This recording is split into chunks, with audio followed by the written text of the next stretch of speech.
Welcome to the Cove Podcast, your stop for PME on the go. Welcome to the Cove Podcast. I'm your host, John Hardgrave. Today we're discussing ADF Philosophical Doctrine, Leadership, a document that goes beyond processes and competency to ask a harder question. What sort of people must we be to lead well in the profession of arms? Doctrine often tells us what to do.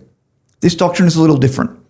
It also challenges us on who we are, the character we cultivate, and the moral responsibilities that we carry as leaders entrusted to command. I'm joined by Major General Stephen Day, DSC AM, the author of the doctrine. A few snapshots from Major Day's service includes acting as a Deputy Operations Officer of the multinational force Iraq within a coalition of over 400,000 personnel. Chief of Plans for ISAF Joint Command in Afghanistan, supporting a force of more than 100,000.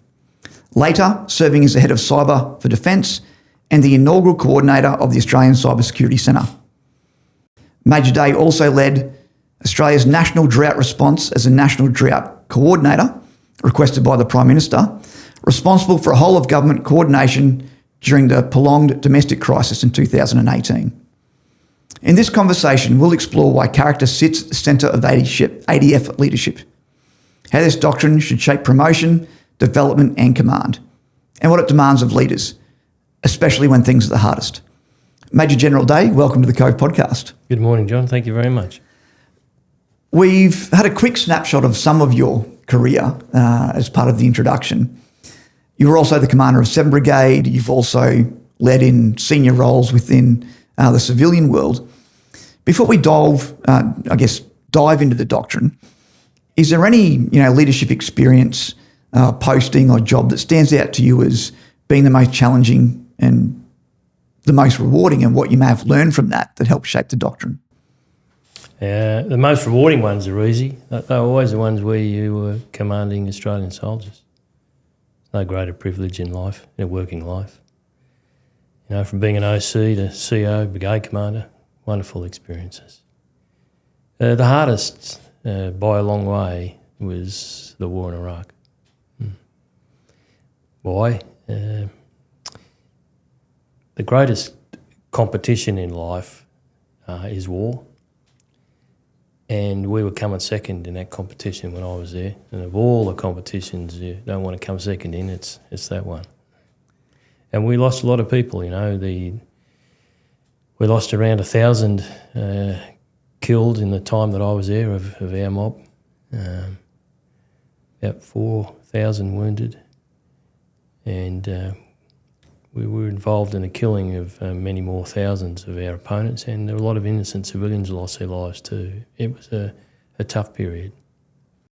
With leadership, there's always learning. So despite those experiences, I'm sure there's plenty of lessons that you would have learned out of that experience as well, which we can dive into as we move forward. You're the author of the doctrine, as we've heard. What problem in ADF leadership was trying to be solved when this doctrine was written, both, explicitly or implicitly? I don't think there was a problem that was trying to be solved. There was a change that the CDF wanted. As he explained it to me, he'd asked himself the question about his responsibilities to the ADF as an institution in the appointment he had. And he said he felt that he had to make sure that there were the minimal number of institutional barriers that might hold us back from being successful on operations, specifically when we fight as a joint force. And, jointery is tough. And that's why if you're any good at jointery, you can accrue an edge against your opponents. So it's important.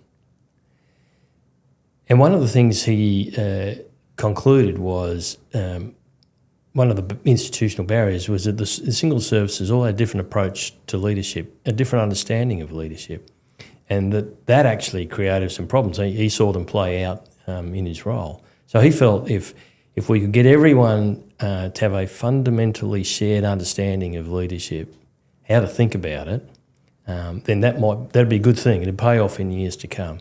So he wanted one piece of doctrine. He wanted the single service ones to be,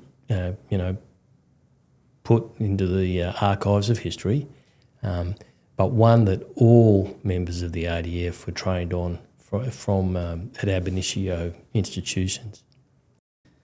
So you said the CDF came to you to write this doctrine.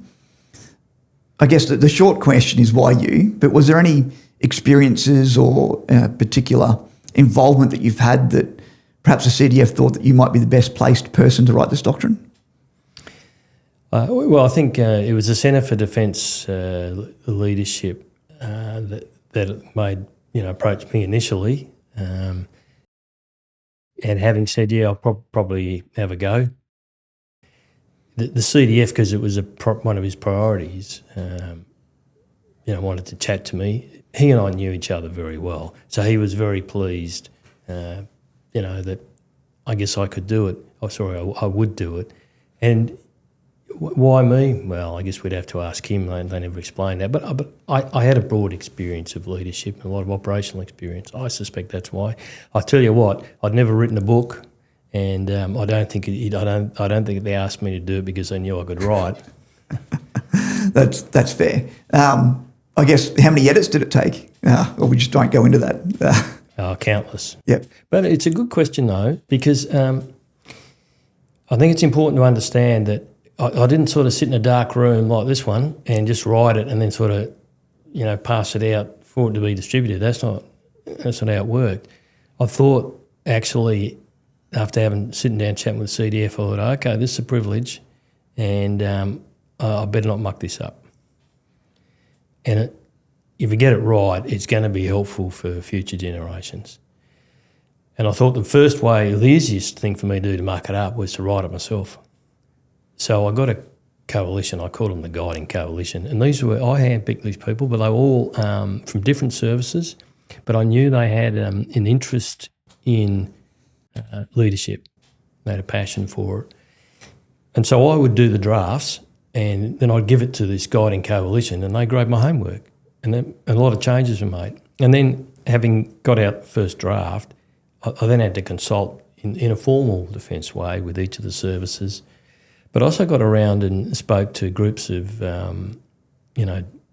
junior diggers in the case of Army, a bunch of sailors up at Cairns, for example, some Air Force folks out at Amberley, just to get input. And probably, I'd lost count, but there was something like 2,000 or 3,000 different folks who were consulted, including people outside of defence unit.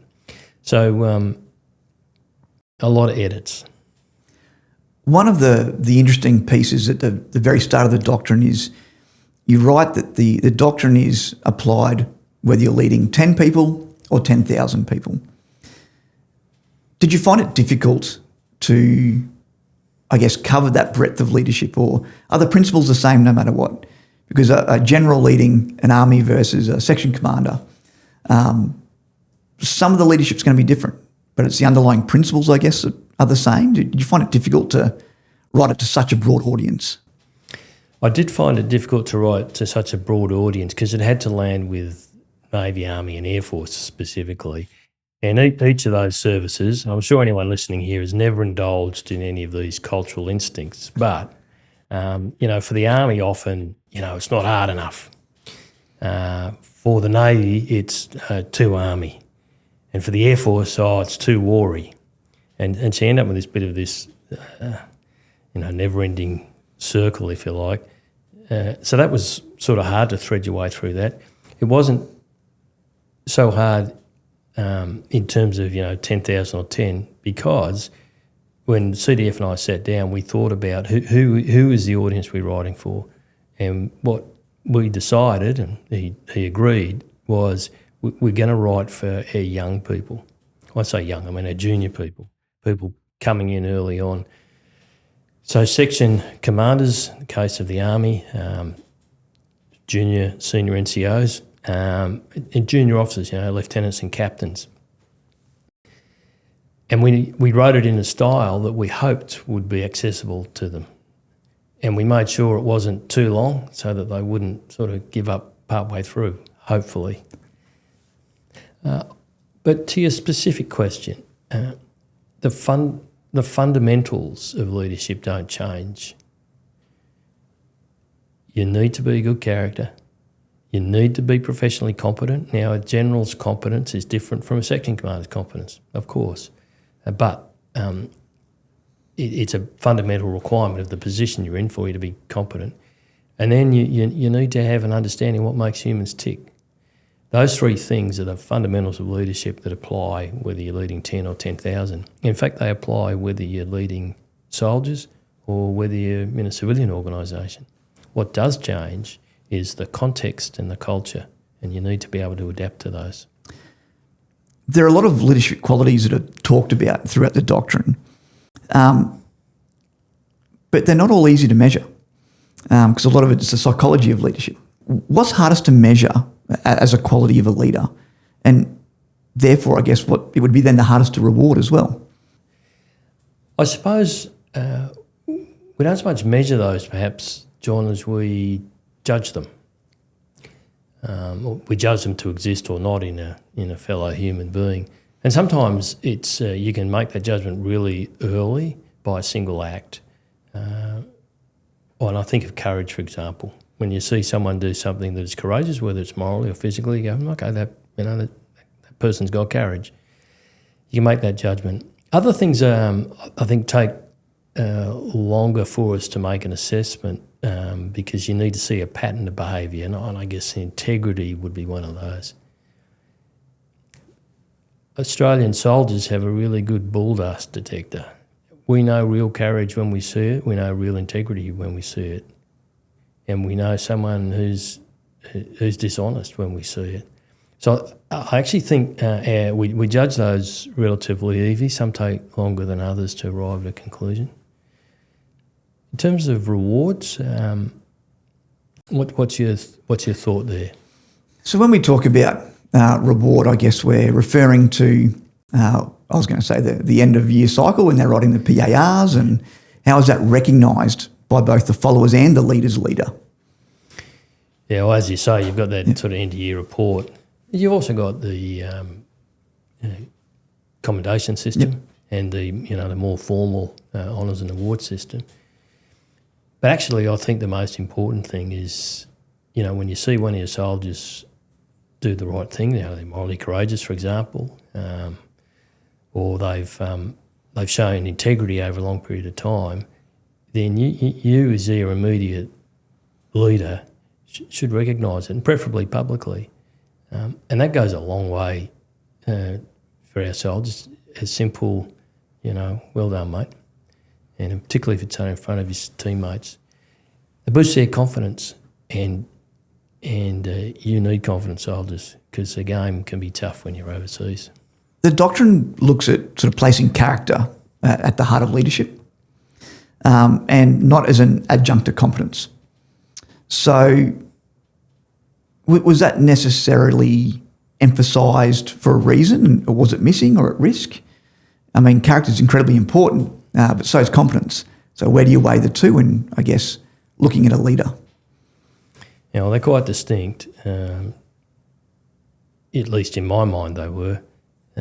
You can have, and you'll have seen this yourself, I reckon, John, you'll have had a good bloke who's been your boss, but damn, they weren't real good at tactics or administration or whatever else was needed professionally.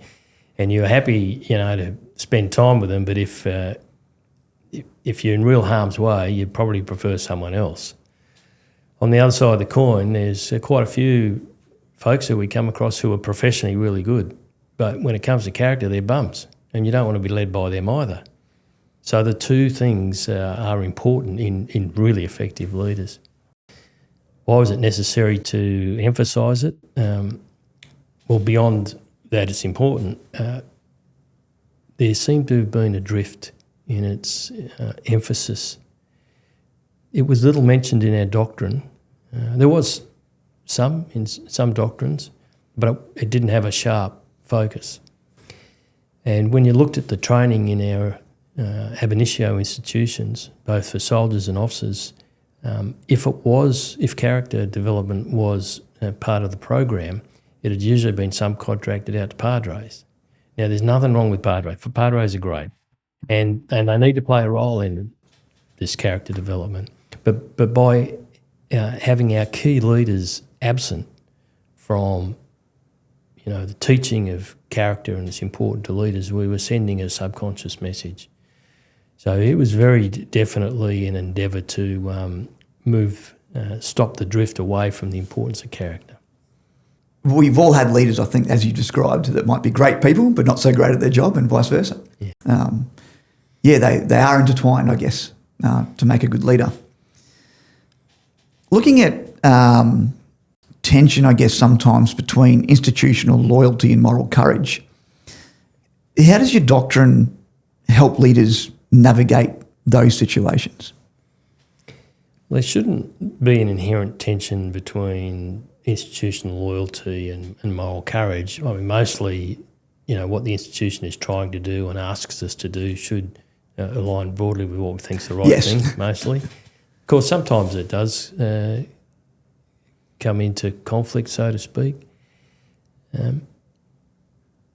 Loyalty works both ways, up and down.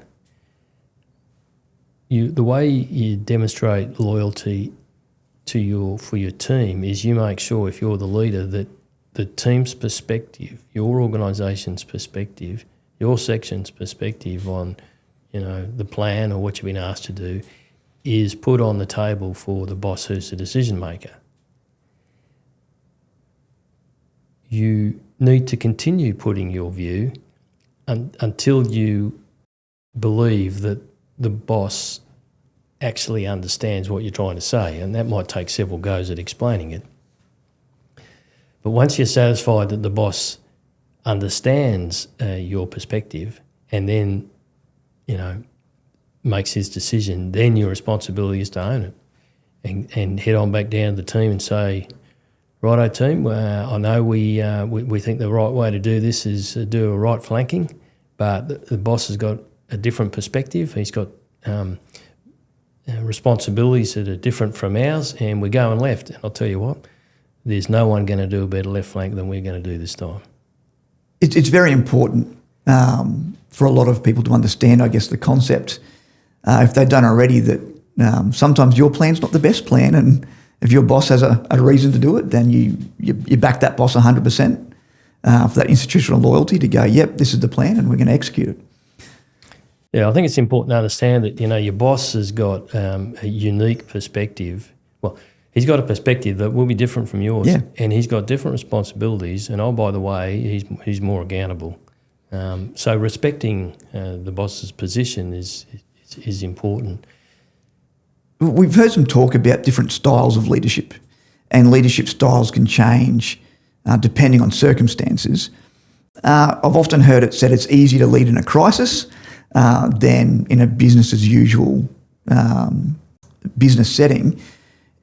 Is there a different approach to leading in crisis versus leading in the mundane day-to-day? Yes. Yeah. I think in sort of day-to-day, you've got more time, and so you should take that and consult more with your team. You do it for two reasons. You'll end up with a better solution because there's more brains looking at the problem, and actually help build trust with your team. That becomes important in a crisis. Because in a crisis, in the heat of battle, for example, you will have less time or maybe no time to consult. And the only time you might have is to simply say, follow me. And if you've taken the time to consult and talk with them and build trust in the less chaotic times, then they will. As a leader, especially on operations or in a high-tempo environment, we often talk about the mission, people, self as a leadership hierarchy. At what point does neglecting the self actually start to undermine the judgment, trust, and the mission itself? And how as a leader do you address that? Well, like most sort of bumper stickers that we use in the ADF, they're just guides. Now, and I happen to think it's a fantastic guide, and you don't want to muck that order up too often. But the guide isn't saying neglect yourself. What it's saying is that when there are moments where there's competition between the mission or the team or yourself, you need to use that priority. For example, you're in battle, you've got an objective to take, but you got unexpected fire from one of your flanks. You know that to achieve your mission, you're going to have to break up your team, change the plan, dispatch a group to deal with that threat. And oh, by the way, that means you got, the team at the front smaller, there's a risk, and this mob have got to do some fire manoeuvre to get somewhere, and they're at risk. But it's important for the mission. And, sometimes in the field, and it's happened to most of us, you don't have enough tucker for everyone. In those circumstances, you need to make sure your team eats before you. But you can't neglect yourself for long. But in moments where you've got this competition, and you'll be okay, even if you come third, so to speak, that sort of guide really matters. I can talk a little bit about, if it's helpful, the approach I took to take and sort of carry yourself in leadership positions. Absolutely. We talked very briefly about Iraq at the very start of this podcast, and the role you had there. That would have been very intense, high pressure. How do you look after yourself in a role like that? What strategies did you use? In fact, that was the role I was thinking of, John. It was tough. As I said, it's the toughest thing I've ever done. And what I found after about the first month was I was actually exhausted. And I hadn't, I'd been prepared for exhaustion in training exercises, but usually, on day 10, 11 or 12, whatever it was, you're sort of packing up and going home. But I had a year there, and I knew that if I didn't change, I was actually going to be ineffective, combat ineffective, and I'd be a drag on my mates. In fact, I was already starting to be a drag on my mates. So I had a good hard look at myself, and I spoke to some of the other folks who were in some tough jobs, and what I worked out was that, and these things are very personal because we're all different, but I ran this rule of 2-2-6. I knew that I needed 2 meals a day. I needed 2 hours by myself to sort of ride home or exercise or read a book that was miles away from the war, and I needed 6 hours sleep. Now, if I compromised that every now and again, no problems. But if I was compromising 1 or 2 of those on a regular basis, I would start to go downhill. So that was an important guide for me.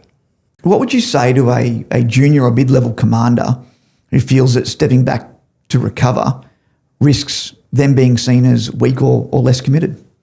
Soldiers, I think, really only ask 2 things of us. They ask a lot of things, but there's really only 2 things that it boils down to. 1, they want you to be competent. 2, they want you to be honest with them. So if you're exhausted and you're at the end of your game, be honest and tell them.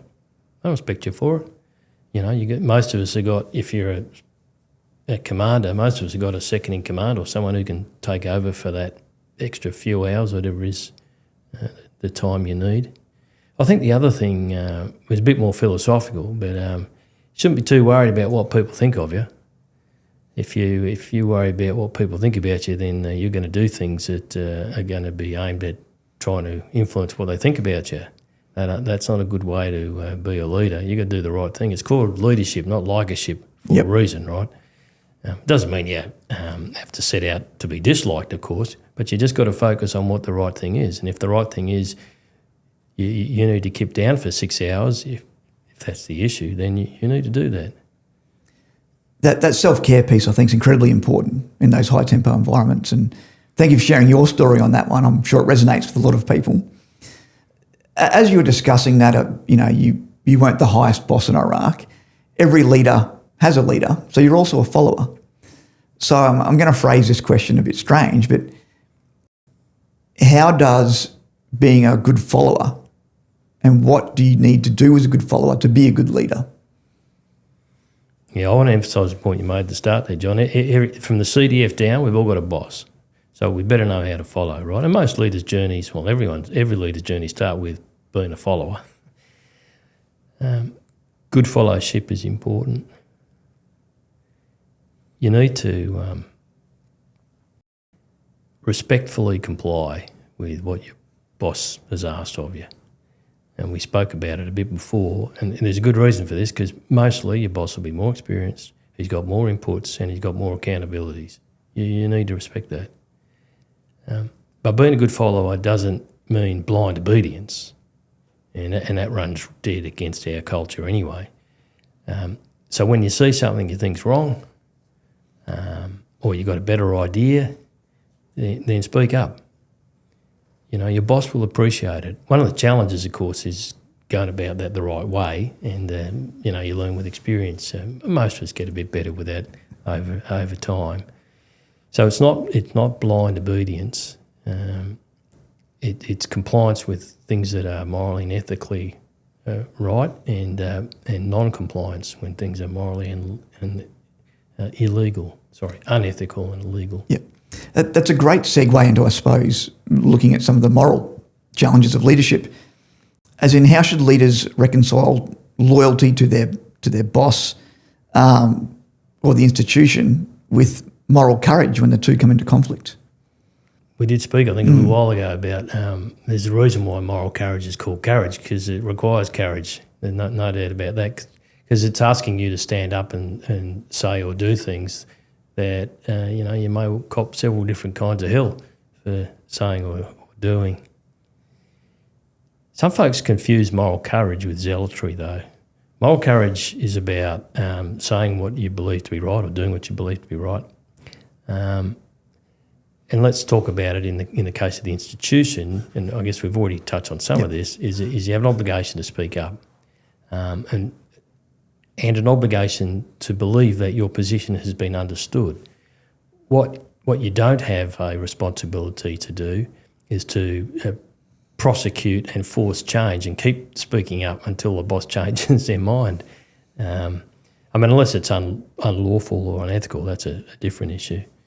And then once it's clear you've been understood, then you sort of get after it. But leadership requires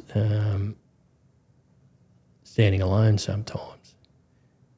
And moral courage requires you always taking the path of the harder right and avoiding the one of the easier wrong. Being entirely comfortable being unpopular. But you got to do the right thing. That's exactly right. The hard right over the easy wrongs, the common phrase that's rolled out. Well, I guess what ethical failures would worry you more today? Would it be an abuse of authority or a failure to exercise it? I know neither of those are great outcomes, but which one, I guess, how would you talk through that? Yeah, both problems. Yep. No doubt about that. I think the one that particularly galls Australian soldiers is abuse of power.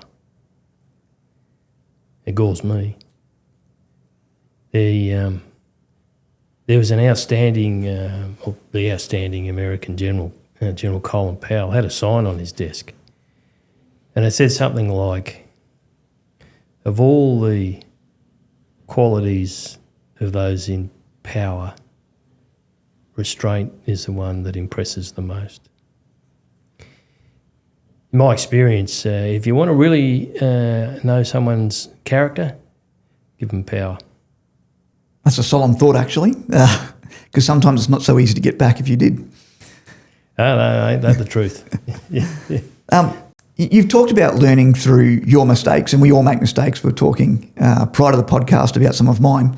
And the learning from the mistakes and having a newfound awareness, how would you advise, I guess, our leaders to help build their awareness? Yeah, I think the first thing I'd say, John, is if you're not making mistakes, you're probably not doing anything. Hopefully, as you get more experience, you make less mistakes, but I mean, I still do, and I've been, wearing a uniform for over 40 years. How I do it, I think what's important is not how you do it, but that you make a habit of self-reflection. We all do it in different ways. I know some people who, they call it journaling. They write in a journal, I guess, every day. So I couldn't do that. But what I do, though not every week, these days. But for some decades, I was pretty religious. About every Friday, it was on a Friday, I would, after work or wherever I was, I'd find, I'd get a drink if I could, and I'd get myself away in a quiet spot for everyone, and I would go over, what had happened that week, and I'd pick out the 2 or 3 things that hadn't gone as well as they might have, and I wasted no time in anyone else's role. I don't control what how people themselves might reflect or what they had done. It was done, but I spent my entire energy on asking myself, if I had that time over again, what could have I done differently that might have led to a better outcome? And by doing that every week, I started to understand myself a bit better, and I improved week by week, month by month, year by year. What's important is not how you do it though, it's that you make a habit of it.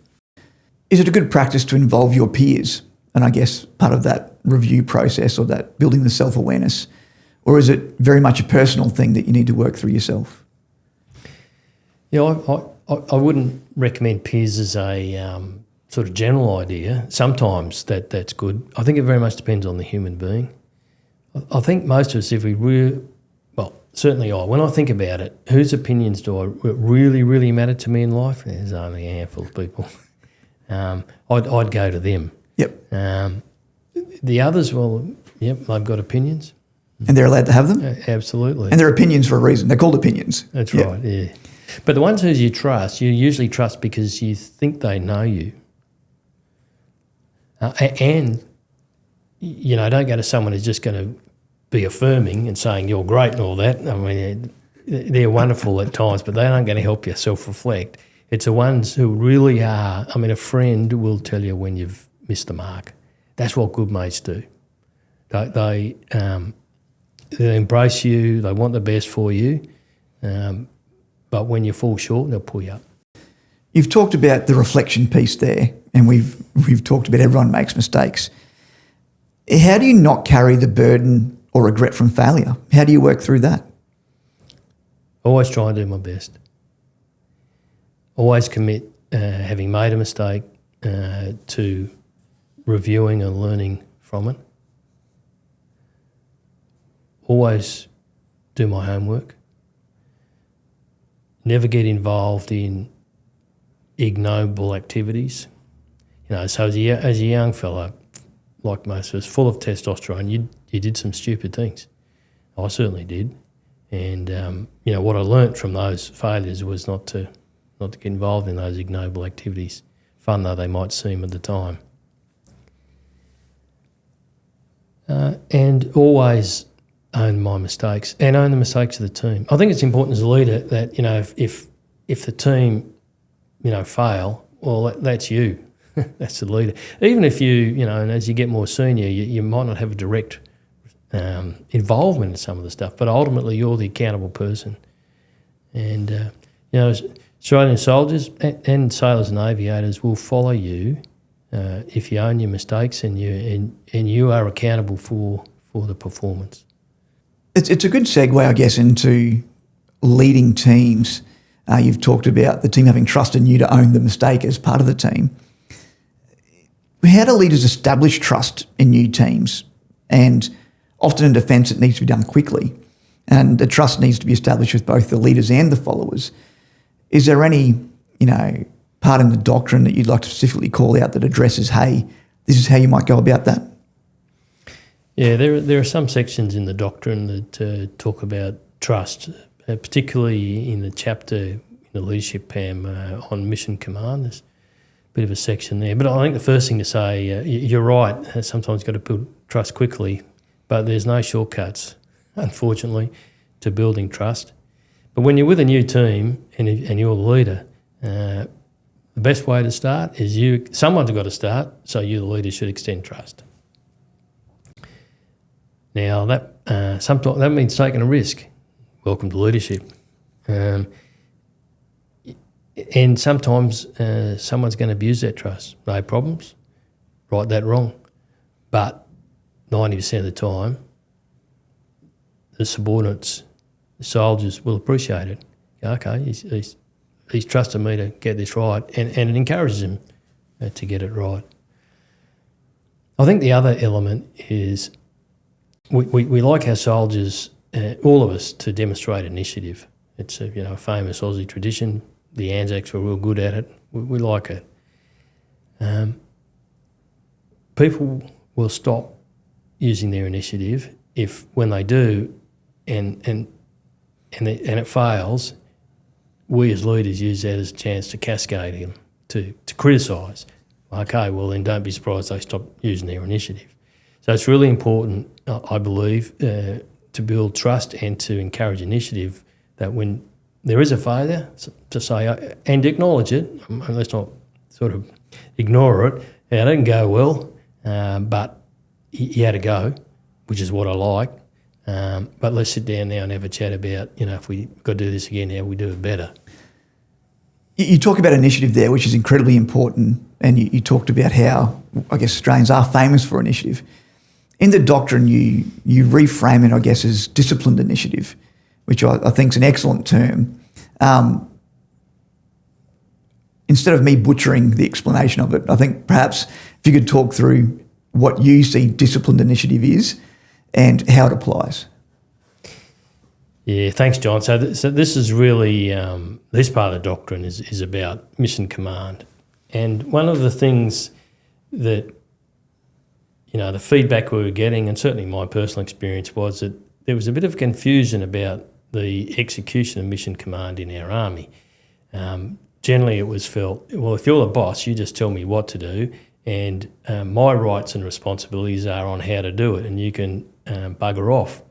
That's not your business. You're interfering or you're micromanaging, right? And so sometimes we got folks using this freedom in an unrestrained way, if you like, and we get a disconnect between what we're trying to achieve and what ended up being done. So we needed to reframe people's understanding. Yeah, it's freedom, but it's not unrestrained freedom. Yes, the boss needs to articulate the what, and he wants to give you as much freedom if you're the one who's got to execute, on choosing how to execute it. But he needs you, as you consider how you go about it, to have an unblinking, a disciplined focus on his intent. Use initiative, but make sure it's disciplined and it's intended to achieve the mission that your boss has given you. You raised a very interesting concept there, the difference between mission command and leadership.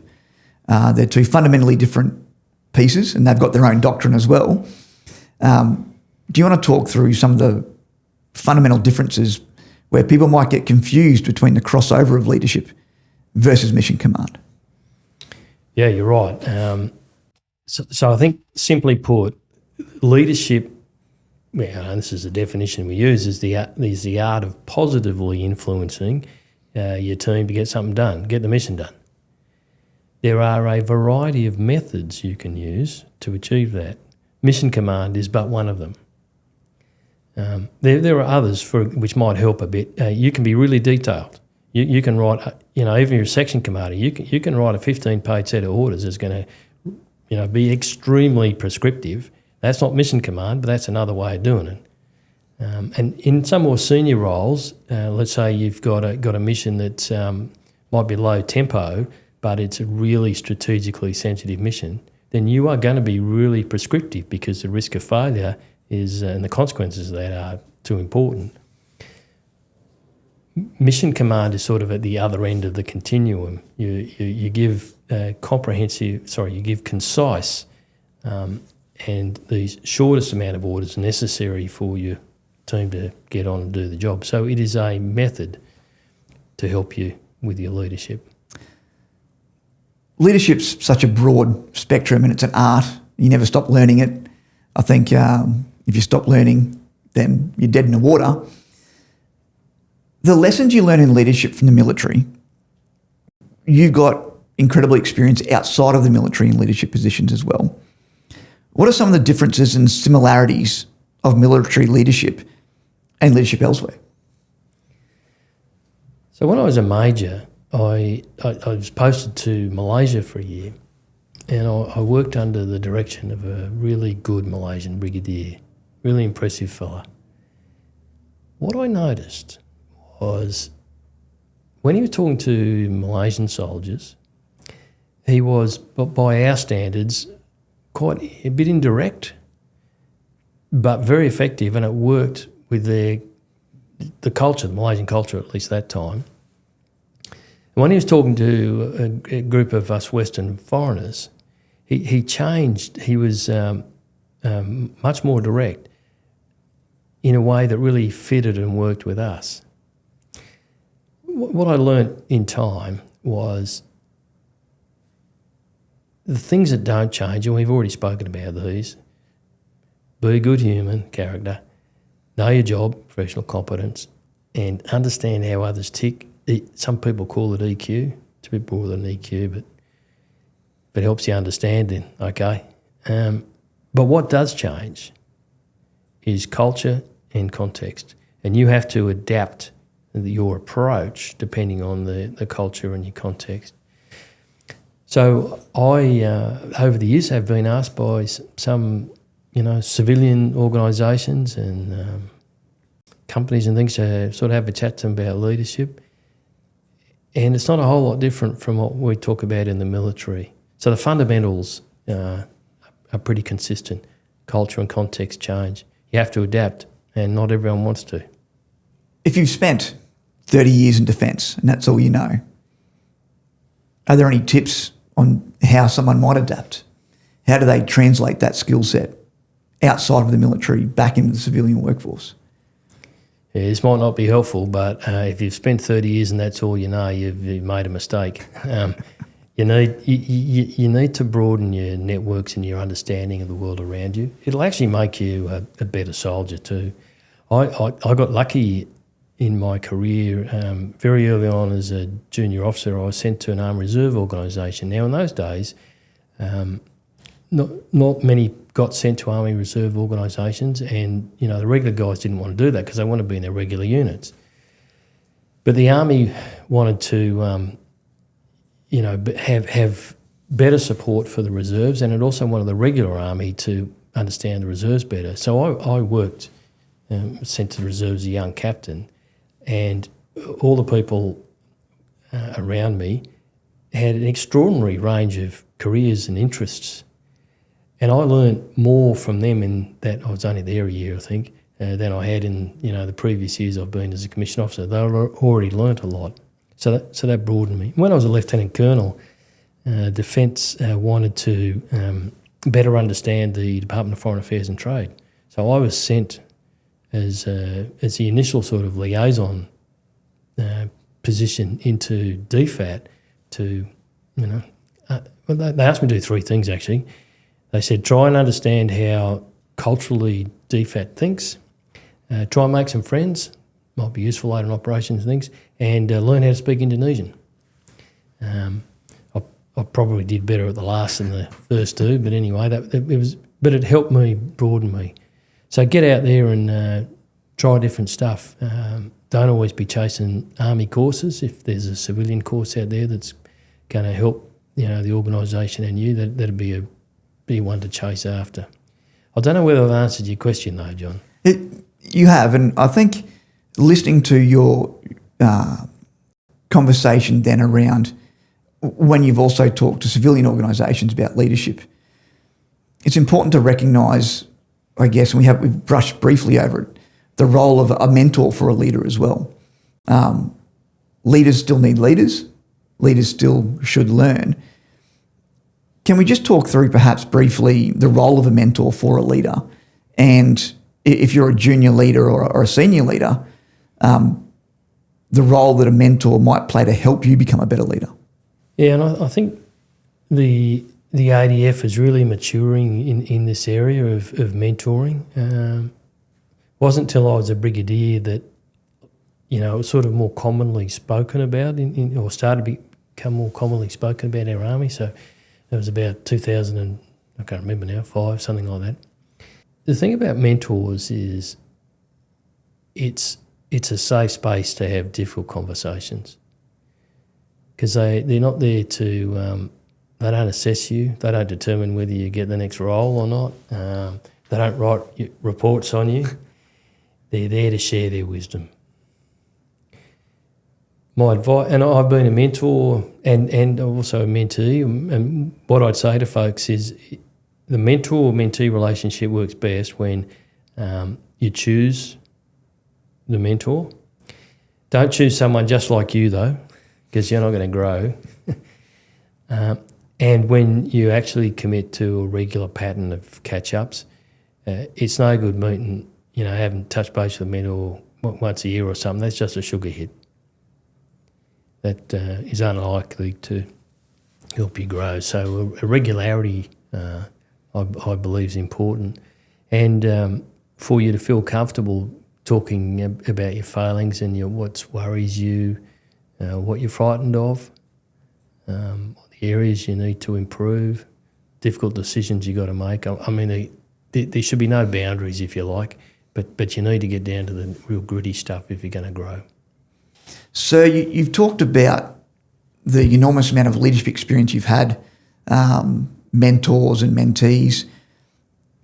A personal question for you is around who would have had the biggest influence on you in your leadership? When I was a young officer, one officer pulled me to one side. He'd been observing my attempts at leadership over a year, I guess. He was an SSM. He said to me, you do have to lead effectively in peace.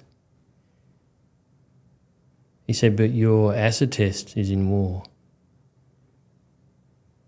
He said, if you can, when you've got a soldier who's been killed in a minefield and he's lying dead and maimed, and nearby is another soldier who's frozen with fear, and I don't know whether to go forward or backwards.